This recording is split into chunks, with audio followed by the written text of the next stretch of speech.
امام غزالی فرماتے ہیں وہ عالم جو اپنے علم کو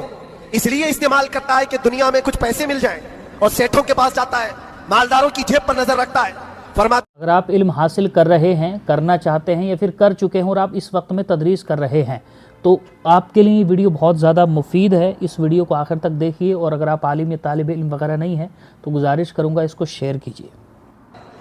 امام غزالی فرماتے ہیں وہ عالم جو اپنے علم کو اس لیے استعمال کرتا ہے کہ دنیا میں کچھ پیسے مل جائیں اور سیٹھوں کے پاس جاتا ہے، مالداروں کی جیب پر نظر رکھتا ہے، فرماتے ہیں وہ اس مکھی سے زیادہ غلیظ ہے جو پخانے پہ بیٹھتی ہے، بلکہ وہ کہتے ہیں وہ عورت جو اپنا جسم بیچتی ہے اس سے بھی زیادہ یہ غلیظ ہے، کیونکہ وہ جسم بیچتی ہے اور یہ ایمان بیچتا ہے۔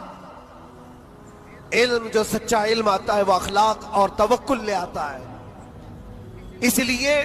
آپ سے میں یہ کہنا چاہتا ہوں کہ علم کا مطلب صرف دوڑ بھاگ یہ نہیں ہے، کوئی بھی کالج مل جائے، کوئی بھی یونیورسٹی مل جائے، کوئی بھی مدرسہ مل جائے،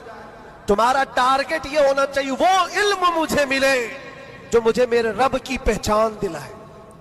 مجھے میرے رب کی پہچان دلائے۔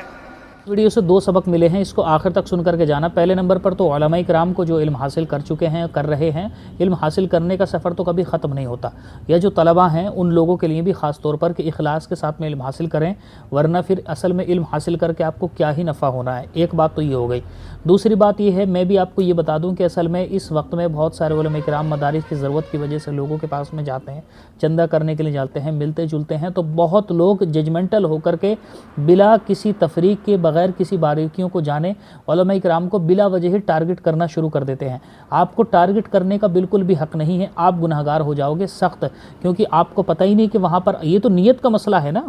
کوئی انسان جو ہے دوسرے سے جا کر کے مل رہا ہے، یا کیا وہ واقع میں چاپلوسی کر رہا ہے؟ اگر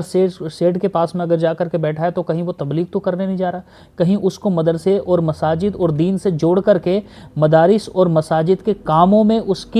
اس کے پیسے کا استعمال کر کے خود اس کی اور اس کی نجات کا سبب تو نہیں بن رہا۔ اگر وہ اس طرح کے مقاصد ہوں گے تو آپ کو دیکھ کر کے لگے گا کہ دیکھو سیٹ سے تعلق رکھ رہا ہے، دیکھو اس سے تعلق رکھ رہا ہے، لیکن اصل میں وہ تو بہت بڑا کام کر رہا ہے۔ یہ تو وہ ہے جو نبی پاک علیہ الصلوۃ والسلام کی سنت ہے، سیٹوں میں جا کر کے تبلیغ کرنا، بڑے بڑے لوگ جو اپنے آپ کو سوسائٹی کے اعتبار سے ہوتے ہیں ان میں جا کر کے تبلیغ کرنا، دین کی بات عام کرنا۔ اس لیے میرے بھائیو، اس طرح کی احادیث کو آپ سن کر کے ججمنٹل ہو کر کے کسی کے بارے میں کوئی ورڈکٹ نہ دیا کریں کہ یہ ایسا ہے یا ایسا ہے یا ایسا ہے، کیونکہ علماء کرام بس لوگوں کو تھوڑا سا بہانہ مل جائے علماء کرام کے اوپر انگلی اٹھانے کا، انگشت نمائی کرنے کا اور ان کو برا بھلا کہنے کا، تو پھر وہ اپنی ہزارہ غلطیوں کو بھول کر کے سامنے والے کی وہ غلطی کو ہائی لائٹ کرتے رہتے ہیں ادھر ادھر، حالانکہ اصل میں چاہے وہ غلطی ہو یا نہ ہو، بس چونکہ وہ ان کی نظروں میں غلطی ہو گئی ہے یا ان کو